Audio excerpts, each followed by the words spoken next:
ఏ కన్ను చూడదనా నీ విచ్చల విడిమిడిసి పాటు, ఏ చెయ్యి ఆపదనా తప్పటడుగే నీ అలవాటు. అదృశ్య దృష్టిగా సకల సృష్టిని నువ్వు గమనిస్తున్నది లెక్కగట్టి,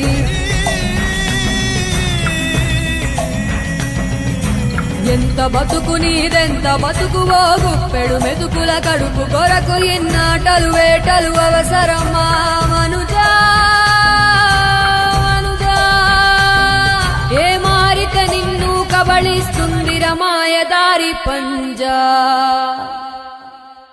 కోరికొని తెచ్చుకోమా